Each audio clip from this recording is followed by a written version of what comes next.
Setakat ini alhamdulillah kita bukanlah kata kita tunggu tunggu banjir ataupun bencana datang, tapi alhamdulillah kita telah bersiap siaga ke arah itu. Semua dah selesai, insya-Allah. Dan kita juga telah mengadakan khusus kesiapsiagaan bagi menghadapi monsun timur laut.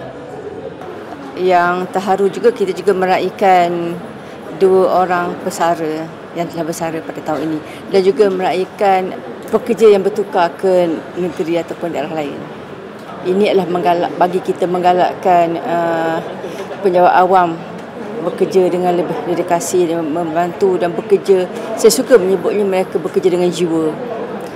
JKM ni kita tahu kebajikan masyarakat membantu ramai, tapi kalau tak bekerja dengan jiwa tu payah jugalah.